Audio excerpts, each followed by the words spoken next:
So this question that we are given is on analytical geometry, and we are going to consider that is question number 3 of June 2021 exam that we had. So we are going to see how these typical questions are you supposed to answer them. So in the diagram, we are given the point S. This is the information that you are given on the diagram. All right, so what is important is that we are given that this part of our triangle SLQ having LQ perpendicular to SQ. So if you are to consider this from our diagram, we are given that this LQ is perpendicular. This is our LQ is perpendicular. That is at 90 degrees to the given line of SQ, the one that we are given there. So that is the condition that we have. So as you're answering, make sure that you just present this. So this is our LQ, which is perpendicular to SQ. We also have this on our diagram.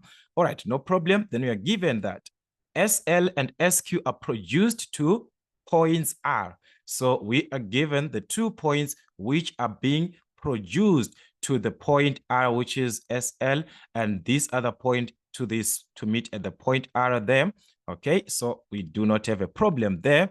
Then we're given that RM is parallel to LQ. All right, let's talk about these two so that we just conclude this information that we are given here. There are two things that we are given about the same LQ. Before, LQ was perpendicular to SQ.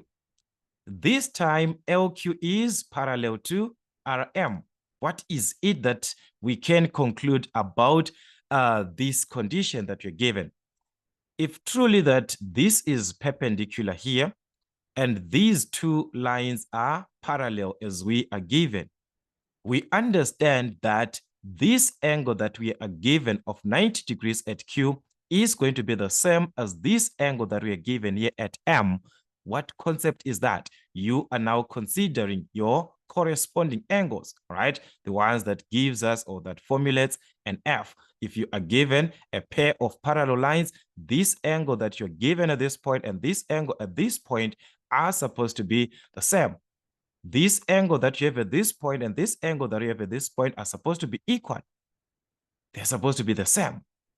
So that is the condition. This angle and this angle are supposed to be the same. So if this is 90, that means also the angle at M is 90. So it means RM is perpendicular to SQ or SN, whatever way that you're going to present it. So we can conclude that this RM is perpendicular also to SQ. That is the condition, which is SM. You can consider from S to N, S to M, whatever way that you want. You can consider as SQ. It's still one and the same line. This is the same line that you're considering there. So that's what we can conclude. Also, we can conclude the same thing that is happening here between T and P.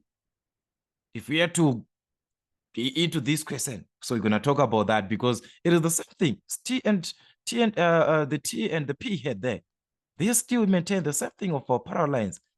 So we are going to talk about that. Let us move on to that another part that is important, that we have got a QM. From Q to M, it is equal to MN. So they can give you this information this way in an exam. You're supposed to be careful how the information is particularly given. When you're given QM is equal to MN, what is it that you can consider? It is simply that M is the midpoint. We have got the same distance from Q to M. From M to N, the same distance that you're considering. So it means this M is the midpoint. So they can actually give you like that in another condition. They can specify that M is the midpoint. But the same M that they can give you as M is the midpoint, they can present it hidden like this one. They try to hide that information that M is the midpoint. So we can conclude that M in this case is the midpoint of what? From Q to N. From Q to N. So it's the midpoint of line QN. That is the idea there. It's just an information that you're given. Just something that you are given there. All right, T and P are points on the y-intercepts. All right, so we can see these points. We talked about this, that if you still remember, said also the condition of the parallel lines is going to affect us. We're going to talk about that. Okay, let's leave it like that. Let's move on to our questions. So we were given these typically questions from 3.1 to 3.7. That was 19 marks in everything. So we want to see how you're supposed to answer these questions. The first part of our question was to calculate the coordinates of M. All right, 2 marks for that, the coordinates of M. So let's go back to our diagram and consider where M is. Remember, I referred about this M before. I said M is simply the midpoint of Qn because we are given that there is an equal distance from Q to M and from M to N, there is an equal distance. So we concluded that it cannot just happen in a normal condition. It means this M is the midpoint. So that is our conclusion there. So meaning to say that 3.1, our M representing the midpoint. Right, let's just go back to our formula sheet again. It's another thing that you need. All right, the midpoint is given from the formula sheet. You've got your formula. That is x1 plus x2 over 2 plus into y1 plus y2 over 2. What does this part mean? We simply add the x values together, divide by 2, add the y values together, divide by 2. That is the midpoint of any condition. So since this is the midpoint of Qn, we need the x value at Q, which is 4, plus the x value at N, which is 8, you divide by 2. Okay, you do the same thing to the y values. The y value at Q, which is minus 8, you add to the y value at N, which is a 0, you divide by 2. So it's an average, midpoint, median value, just an average. So you have to divide by 2. So M being the midpoint was going to give us what at the end? If you had to add this, divide by 2, you're going to get a 6 there. And this was going to give us a minus 4. So make sure that you also use your calculator properly in terms of your fractions. You just have to simplify properly whatever that you be given. All right, so you simply have a fraction that's 4 plus an 8, then you divide by 2, just like that. Okay, straight on your calculator. So yes, because my calculator is fixed to a certain decimal place, I need to go back to the normal mode like this. All right, so there's a 6 there. All right, same thing on that minus 8 plus 0 over 2. So I think that one is direct. Okay, so that's our M. We do not know, maybe we're gonna need this point. Let us just for the sake of our revision, I'm just gonna present it here also. All right, then the other part of our question, which was 3.2, was to calculate the gradient of NS, and this is 2 marks for that. All right, so you're gonna need the gradient of NS. On our diagram, this is what we have, the point N and the point S. So we can determine the gradient. Remember the gradient, okay, let me put it this way. This is 3.2. So we're gonna need the gradient of NS, okay? That is the gradient of N to S, that is NS. Okay, again, this part you are given everything, the part that you need for your basics, the gradient being the change in Y over the change in X, that is Y2 minus Y1. So you have got the formulas, guys, okay? Y2 minus Y1 over X2 minus X1, the change in Y over the change in X. So that is NS. From N to S, you can use N, you can use MQ, you can use N and S, you can use N and M, you can use N and Q, whatever condition that you want, because these points are collinear on a straight line.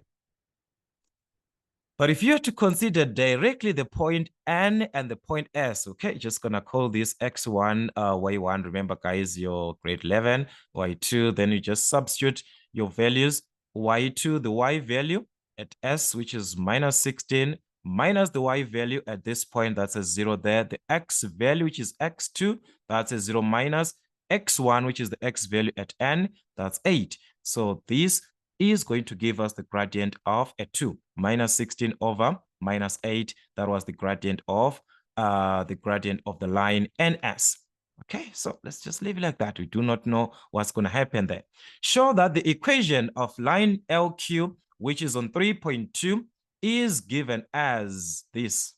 All right, and that is 3 marks.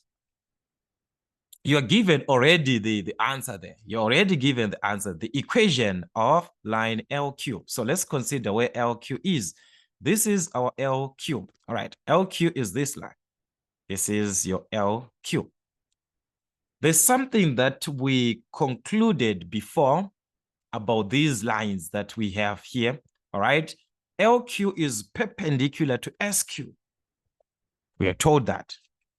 Even though LQ is parallel to RM, but on RM there is nothing to consider. One, we do not have any point to use to find the gradient. It's just a single point, which is M.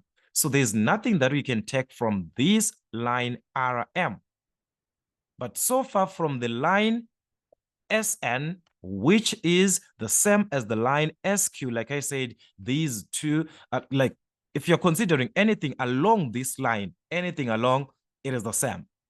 Anything along the gradient there is the same. So considering that these two, they are perpendicular, which is LQ is perpendicular to SN. All right, let us put it this way. This is what we're going to need. So we need the equation of LQ. All right, that's 3.3. So we're going to need the equation of the line LQ.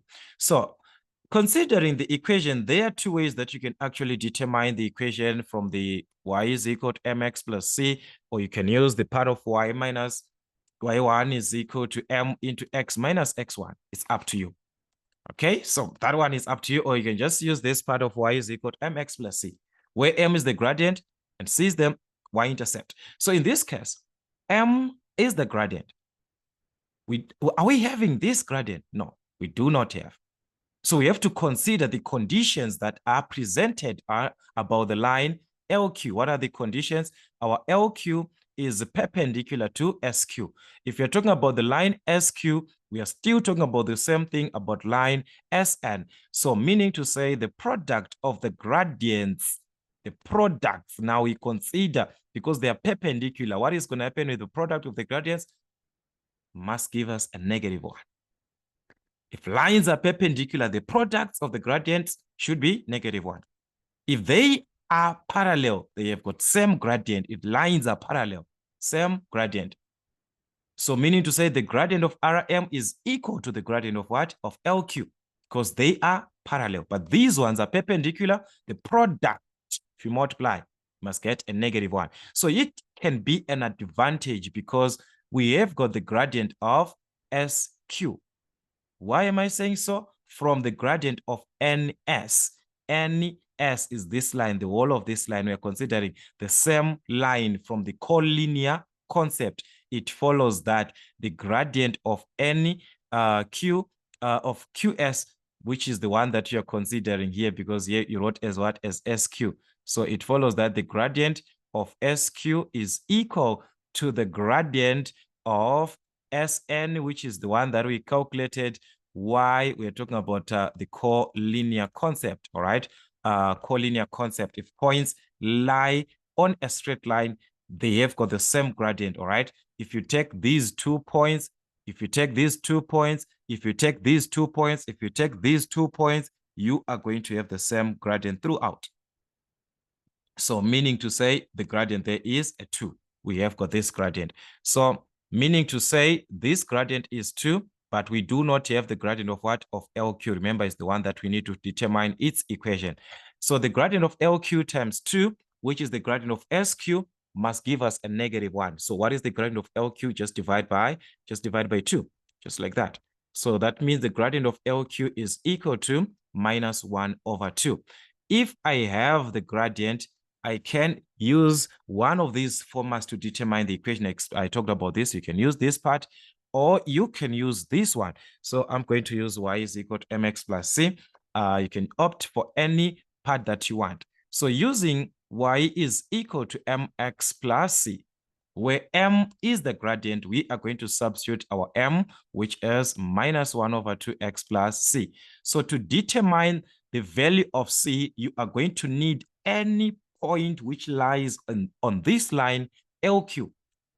any point that lies on LQ. If we had a y-intercept, which is P, we're just going to substitute, but we do not have that. So meaning we can use the point Q. It lies on LQ. Anything that is found on this line, LQ, can be substituted to determine the value of C. So using point Q, X, Y there, let us just substitute Y is -8 when X is a 4. Our X there is a 4 plus C. Okay, so that means you can determine the value of C from there. So I want you to simplify properly on your calculator. That is going to be -2 plus C. Then you transpose the -2 on the other hand of the equation, meaning say on the left-hand side, it will be a +2. It was a negative, so it is going to be a +2. -8 plus 2, which is -6, is equal to C. So C is equal to -6, which is the y-intercept. So therefore, our equation was going to be minus of x plus -6. So that will be a -6 at the end. And this is exactly what we're being asked to show on this part of our equation. Show that this is going to give us this. So when you're asked to show, it's just like the same way that you just used to solve, like to determine that equation. Nothing has changed, only that you're given the answer. Nothing has changed, only that you have got the answer. So we have got the line LQ, its equation. All right, I'm just going to remove this part. Okay, if you're going to need this equation, already they gave us there. And also, guys, you must be able to recall this other part that I determined. All right, the point M, I wrote this one. I'm just going to write this gradient of NS. You know, guys, we do not know. Maybe we might need this gradient. All right, so let us consider the other part of our question, which was now determine the equation of a circle. Okay, we need the equation of a circle having center at O, the origin. As long as you talk about the origin, you're talking about what? The point 0, 0. Also passing through S. Also passing through S. So what is it that is happening here? The circle that we are supposed to have, its equation, is supposed to be taken from the center, which is the origin, the center being the origin 0, 0. But it must pass through S. So just imagine that this is the center, which is the origin. And if the circle is supposed to pass through the point S, what does it mean? It means OS is actually the radius, because it's going to be like this. Okay, let me just shorten this so that you understand me. So let's say this is our S here. So if the point O is here and the circle passes through S like this, it means S is on the circumference. The circle does not pass through O, but the circle, it passes through S. Guys, read to understand your question. Read to and also passing through S. Passing through S. So it cannot just pass through S. It cannot just. It means S is on the circumference. So what does it mean? From O to S. From O to S is the radius. That's the radius of the circle. From O to S, it is the radius of the circle. That is what it means. From O to S, that will be the radius of the circle. So if you are given this, understand your information that you presented. Just read to understand your information. So at the end, we can conclude that if this circle is to pass through S and from O to S is the radius, it means the radius of the circle is from O to S, which is the distance taken from O to S, this distance. Since this distance is on a vertical line, I want you also to consider the analytical geometry for grade 11. I talked about this part of the lines. Vertical lines, if there is a vertical line, the distance, we just take the distance as the Y value, the maximum, the top value, which is the Y value here. It's on the what? On the origin at 0 there, minus the Y value. That is the distance that we just take. You don't need the distance formula. No, you don't need the distance formula. So our radius is simply, let's say, this is the y value at point 2, and this is the y value at 1. So you're just going to subtract this. So that's the radius is the y value minus the y value that we have at the minimum from maximum to minimum. As you can see, the y values, they're increasing. So you take the one on top minus the bottom one. So the bottom one, it's a minus 16. You take it as it is. It's a minus 16. So 0 minus 16, that is going to be a positive 16. That's the radius of the circle. So you could have used the distance formula because you know the origin is 0, 0, and this point is 0 minus 16. Yes, you can use the distance formula, but there is no need when you are talking about a vertical line and a horizontal line. It's just like from O to any like this. It's a horizontal line. The distance, you just subtract the x value on the positive side minus the one which is on the negative side, or the one on the maximum. Remember, the x values are increasing going this side. So you take the one on the end minus where you started. So it means 8 minus 0, it's 8. I do not need to consider the distance formula or that part of the length. No, you can just consider that way.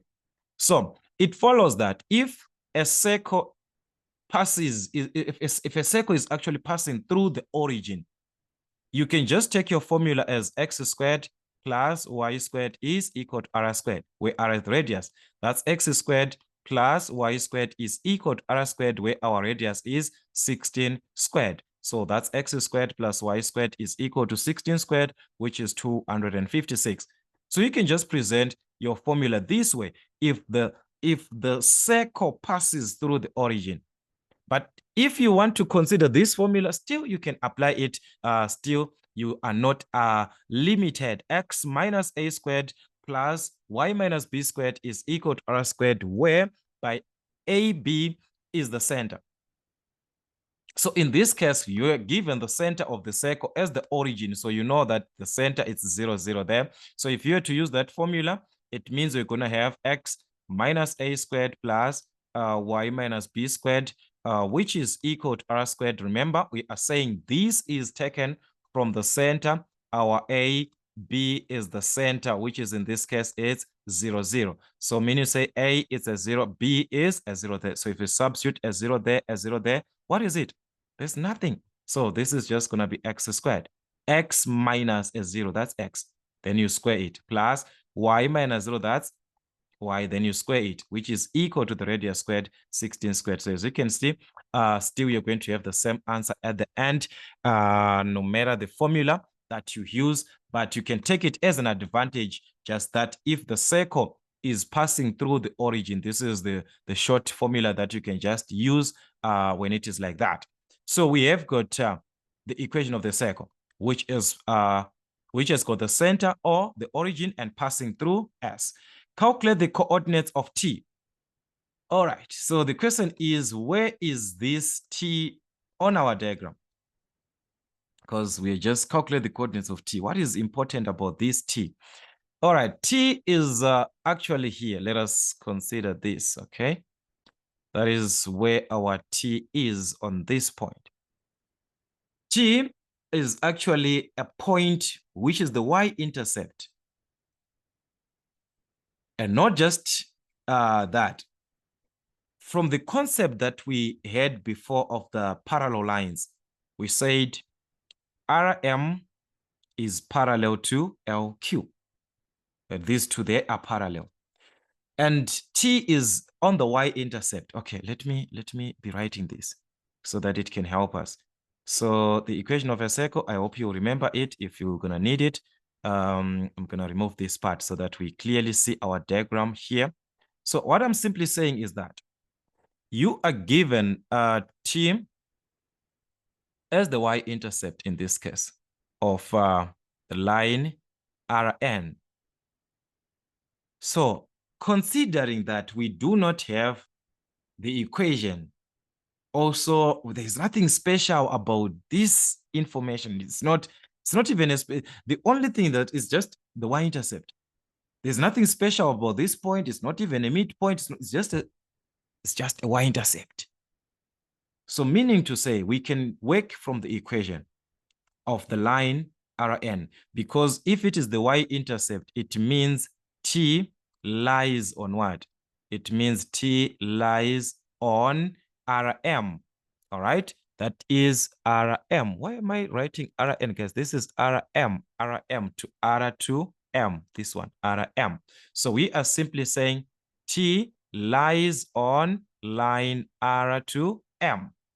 So if it lies on this line, or if it is the y-intercept of this line, we are going to need the equation of Rm. So in that case, you are forced to calculate the equation of Rm.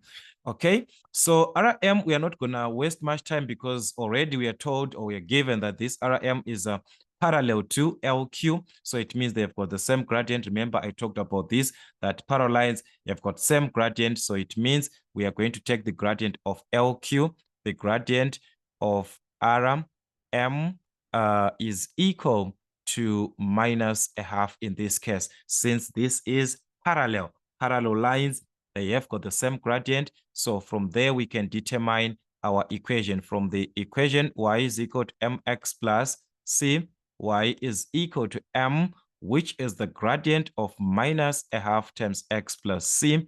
Then you can substitute any point which lies on Rm. So already remember, you calculated m, which is the midpoint from the first equation. So you can substitute point m, which is xy. So the point m, the y value there is -4. So the y value is -4, which is equal to the -1/2 of x, the x value, which is 6, plus a c. So that's -4 is equal to -1/2 of 6. That was going to give you something like -3 plus c. Okay. So that was it, guys. You can solve for c. Remember, what you need is to find the value of c. So on the other hand, that will be a +3. -4 plus 3, which is -1. So that means we're going to have -1. Okay. Let's just hope this is not going to affect us here. All right. So if -1 is equal to c, that's the y-intercept. Remember, c is the y-intercept. So I actually do not need like even to finish this equation because t is the y-intercept. Yes, I can write my equation since I was just about the equation. Let me just write my equation. Y is equal to -1/2 x plus minus, so it's going to be -1 like this. So what I'm simply saying is that there was no need for us to actually like rewrite everything because t is the y-intercept. So if t is the y-intercept, it means that it is at -1. Okay, or you can just substitute the y-intercept. What are the properties of the y-intercept? X is equal to 0 along this line. X is equal to 0. So you substitute when x is equal to 0, y is equal to what? -1. So therefore, the point t in this case is going to be 0, -1. That is, t is the y-intercept of what? Of LQ. So you're just going to consider the equation. If you have got an equation of a line, it's easier like that. You can consider that consideration, or you can consider that if you're given the equation of a line. So that's where we've got the point t. So the y value at t is simply a -1. Remember, the coordinate there is 0, -1. So it means the y value there is -1. The same thing even for p. P is the y-intercept of what? Of LQ. Remember, we calculated the equation of, in fact, here of LQ, we proved that the equation of LQ. So the y-intercept there is what? -6. If x is equal to 0, so it means at P, the y value there is what? Is -6. So the y value is the one that you are having there, but the question there was to have what? The y-intercept of t. So therefore, our t was going to be 0, -1 as a point. All right. Then we move on to the other part of our question, which was 3.6. Determine this ratio LS over RS, and that is 3 marks. LS over RS. Let's just try and see what was going to happen in this on this part. All right, 3.6. We need the ratio of LS. All right, this is LS over RS, like this. So in this case, this is it. let us consider from our diagram first. We are going to consider, let me just remove some of these. If we need it, we're going to recall, no problem.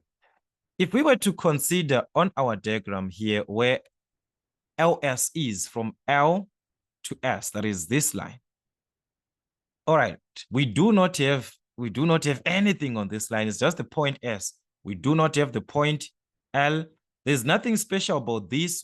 P is just the y-intercept. It's not a midpoint, so we can't calculate the point L. From R to S, this point R, again, there's nothing special about point T, so we can't calculate this point R. We just know that it lies on that line. But there's nothing to use to calculate that. If we had this point here, we were going to calculate the distance of LS. We calculate the distance from L to S.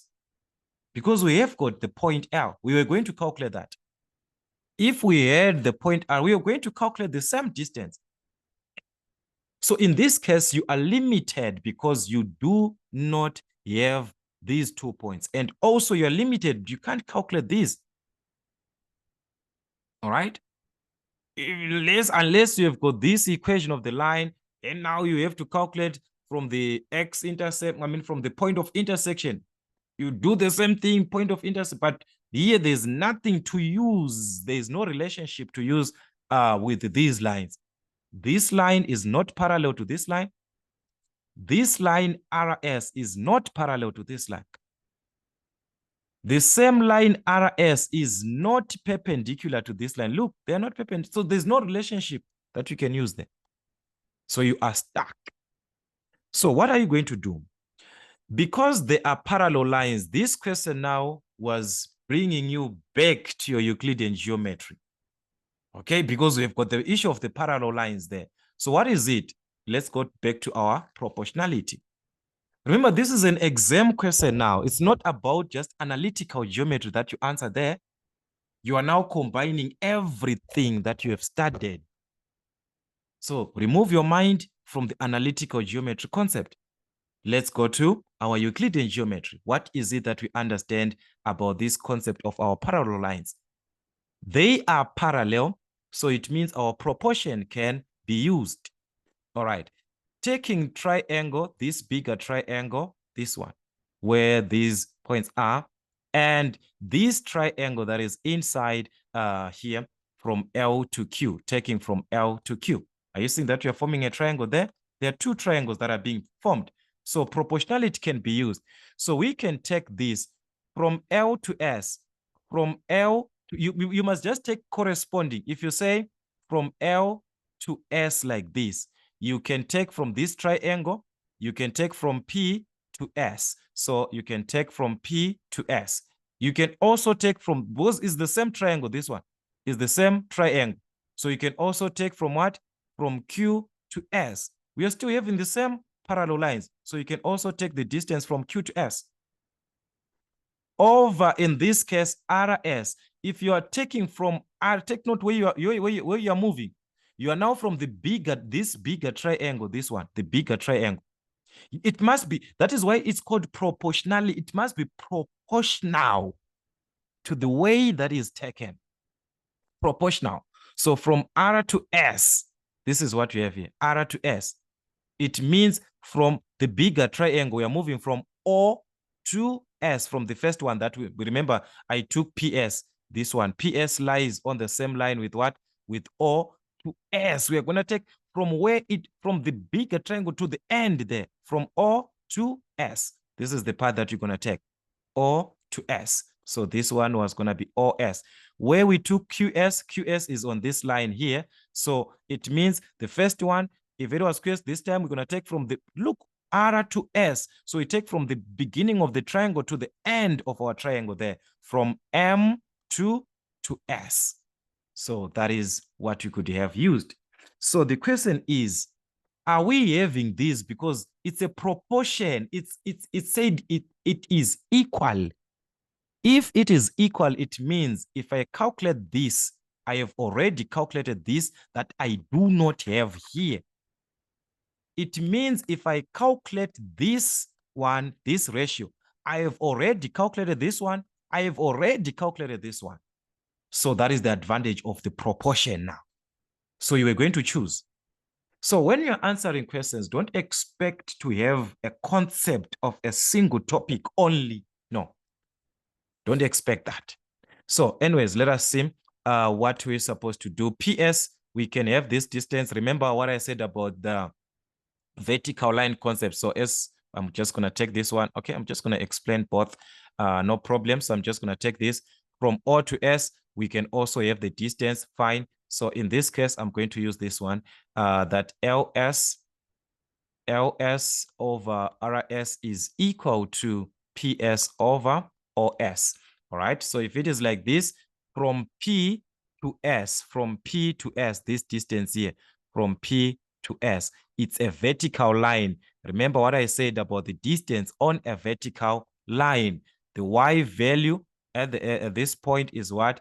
Is -6 minus the Y value at this point, which is what? Which is -16. You just have to subtract your Y value. So -6 plus 6 plus 16, I mean, -6 plus 16, that was going to give us a +10. So the distance there is 10 units, okay? Over, you do the same thing, the distance that you are going to take from the origin, all right? That is from O to S. From O to S, that will be 0 minus what? 0 minus -16. So that will be a positive what? Positive 16 that you are going to have at the end. So you can consider, okay, guys, look where I took this distance from. Look where I took this distance from. Not here. This is part of our diagram here from. Look, guys, this thing of, you see when your eyes are being touched by this screen, you are taking from the, not the origin, but from T here, the part of the triangle, T. See the part that I was explaining, guys. Very sorry for that. From T to S. From T to S. Okay? From T to S. So it means it's going to affect us here. Let us correct this part. Okay? Very sorry for that. From T to S. Remember the triangle like this. So you see, guys, if you are under exam, also you are shading this part, you are drawing, so you end up having a lot of information. So I just hope these errors can be avoided in an exam condition. All right, so it's from here, from T, part of our triangle, we need part of the triangle here, from T to the point what? To the point S. All right, so from T to S, that is -1 there, the Y value at this point, minus the Y value at point what? At point 16. Okay, so that means minus, that's a plus, which is going to be a 15. So 10 over 15, you can reduce this. That is going to be 2 over what? 2 over 3. So that is the ratio that you can have. Like I said, you can also consider the distance of this one. Let's also check this one, QS. All right, from Q to S, M to S. All right, this one is fine. No problem on that. All right, so on this one, you have to consider the distance. So this is not a vertical line. It's just a normal line. It's just a standard line. So there you have to use your distance formula. There you are stuck. You have to use your distance formula. There is no this part of just Y value minus Y value. No, there you have to use what? The distance formula if you are to apply that. So let's consider that and see if we were going to have the same. So this is, let's consider the one for QS. All right, so you need to calculate QS. Remember from our distance formula, from Q to S, you're going to subtract the X value. That is x2 minus x1. So you just have to subtract the X values. If you take this 0 minus 4 squared plus, you move on to the Y value, -16 minus 8. So -16 minus 8, it becomes a +8. Okay, squared. So that is, we can have the distance of what? Of QS or SQ, which was going to give us 4 square root of 5 if you simplify properly. You do the same thing, MS or SM, from M to S. This is from M here to the point S. So if you have to consider the distance formula, the x value is 0 minus 16. So that's 0 minus 6. So that's a 6 there. 0 minus 6 squared plus the y value minus 16. And that's a minus 4. So it's minus 16 minus minus 4. So it will end up as minus 16 plus a 4 squared. Yes, you can write minus minus, guys. This is a calculator. You can simplify the way that you understand. So it was going to give us 6 square root of 5. So therefore, we can conclude that if these are the distances or the length that you are given of QS, all right? Therefore, the ratio that we are given of LS over RS, which we said we can take as QS over MS, it is going to be 4 square root of 5 over MS or SM, which is 6 square root of 5. So if you were to reduce this on your calculator, that was going to give us the same answer, which is 2 over 3. All right, so that is the ratio that you're given. So a ratio, when you are stuck and they are parallel lines, think of the proportionality. Think of that. The proportion concept, you are back now to the Euclidean geometry, like I said before. This one, they are not at midpoint, all right? This one is not at midpoint. Remember, midpoint is just a special proportionality. What am I trying to say? It's a special proportionality to say that it is a proportionality which is just taken at what? At midpoints. So the midpoint is also it's also a proportionality, but it's only that it is a special one taken at what? At midpoints. But this one, we can't use that because this is not at midpoint. If you consider Q is not a midpoint, this one, because you are considering from M to S, Q is not a midpoint, P is not a midpoint, so L is not a midpoint, so the proportionality, the midpoint concept was not going to work. All right, so there we just have to consider our normal proportion, our normal, just the basic proportion as it is. So these are your typical exam questions, as you can see. Let's consider 3.7. The area of triangle, so the area of this quadrilateral PTMQ. All right, then that is 4 marks for that. PTMQ. This is where we have it here. What type of a quadrilateral is it? That is the first question. All right, that is 3.7. Okay, so guys, 3.7 PTMQ. That is 4 marks for that. So if I am to consider this, this is where we have it from P to T to M to Q, like this. What type of a quadrilateral is this? Given that these two are parallel. All right, and we have got just one pair of parallel line, one pair. So this is a trapezium. So you are considering, in this case, a trapezium. You are considering calculating the area of a trapezium. So as we know that from our properties of a trapezium, we must have a part that is perpendicular. And the part that is perpendicular is the part of QM. Remember what I explained, that if these two are parallel, it means the angle that we have at Q is the same as the angle at M. So it means the perpendicular concept or the perpendicular line is QM. Why am I talking about the perpendicular line? Because from our formula, if we are to use the area of a trapezium, because we said this is a trapezium. All right, this is a trapezium. If you are to use the area of a trapezium, which is PTMQ, the area of a trapezium, remember, it's half sum of the parallel sides times the perpendicular height. This is sum of parallel sides, sum of parallel sides times perpendicular height. So that's why I'm talking about this perpendicular height.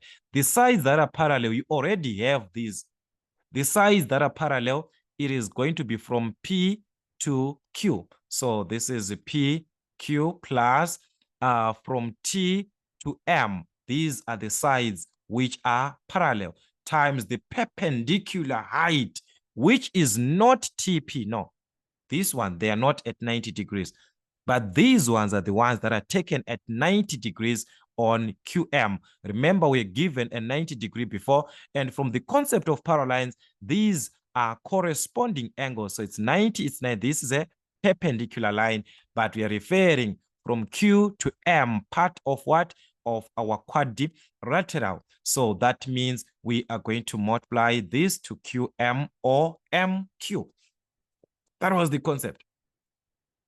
So if you know the formulas, this and that, it's fine. It's fine. You can do that. We could have calculated this way, this trapezium. Okay, I'm going to explain it this way. Let me put this one aside. Let's have it another way here so that you also consider this in your calculations. We could have calculated the same area. We are going back there to finish. We need the formulas first. We could have calculated the area of this same trapezium, this one, as considering to say there is a triangle here from T to S back to M like this. It's a right-angled triangle that we are seeing there. It's a right-angled triangle that we are seeing there. The bigger triangle where this trapezium is also found.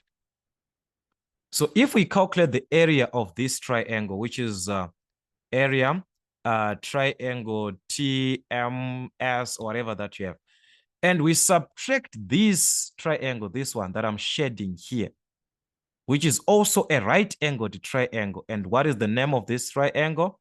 It's gonna be area of triangle. Okay, consider PQS. We were going to obtain the area of that quadrilateral that we given before, PTMQ, that we given. The area of the bigger triangle minus. So I want you to try that and see if you're going to have the same answers. You just have to calculate your length. You calculate. You remember the area of a triangle, guys, half base of times perpendicular height, because these are right-angled triangles. But if you were to consider this one that I have indicated here, we need the length of PQ. PQ, remember Q, P, there is a point at -6, which is 0, -6. So you're going to need the length. All right, let me just calculate my length here, guys. All these distances, going to need to calculate them. All right, but no worries. Remember, P is 0, -6. P is 0, -6, and we've got the point Q, which is the point Q is 4, -8. So we can consider the distance PQ from our distance formula, the x value minus. So you just have to subtract. You can subtract 4 minus 0 squared. Okay, plus the y value, -8 minus this. So it's -8 minus -6. So it's going to be a +6 squared. All right. So there we've got the distance or the length of the line PQ. All right. So this was going to give us 2 square root of 5. So that's 2 square root of 5. That's PQ. All right. From P to Q, we never calculated this. Then TM, from T to M, we never calculated this before. So you have to calculate this from T to M. All right. This is T. Remember, T is at what? At 0, -1. At -1 there. So T is at 0, -1. Okay. T. Let me just remove these guys. T, remember, it's at 0, -1, and M is given at 6, -4. So everything is there, guys. We can calculate our length. I mean, our distance, which is the length of the line. 6 minus 0 squared, the x values together. You subtract the x values together. You also subtract the y values together. -4 minus -1. So it's going to be -4 plus 1 squared.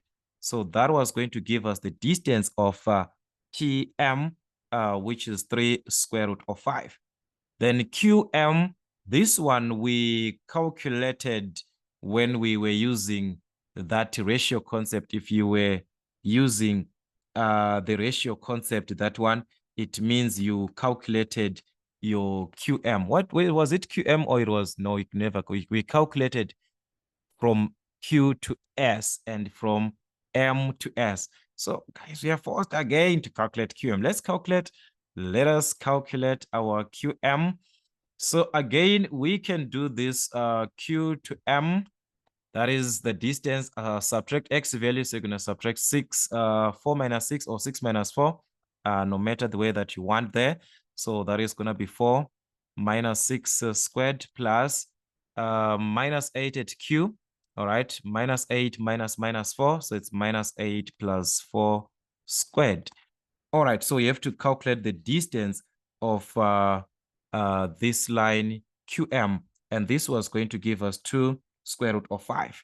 So that was going to be 2 square root of 5. Okay, so with these distances that we have calculated, now we can substitute into the formula that we are given. Remember the formula of the area of a trapezium that we had half sum of parallel sides times the perpendicular height. So the sides which are perpendicular PQ, that is 2 square root of 5 plus TM, 3 square root of 5 times the perpendicular height, which is QM, that is 2 square root of 5. This was going to give us the whole area of this quadrilateral. So you're going to need all these and the simplification. And this was going to give us 25. If you simplify properly, that was going to be 25 square units or units squared, like that. All right, so let us see what I'm trying to say here. If you are to consider, this is half of, you're gonna have half of, you open a bracket, 2 square root of 5, so it's 2 square root of a 5. Okay, just move this aside, plus 3 square root of a 5, move aside, then okay, multiply to 2 square root of 5. So this is 3 square root of 5, 2 square root of 5, I mean 2 square root of a 5, like this. All right, so that was going to give you 25 square units. This is area. So your area, you just take it as what? As square units. So these are the typical questions that you're going to be having on your analytical geometry in your mathematics for grade 12. So what you need is to revise as much as you can. But like I said, we shall have more questions, and let us also consider the other basics from our grade 11, because this is just a continuation, exactly what you had. So make sure that you recall, you recap from a grade 11. That can help you so much to improve your grades as we are moving on.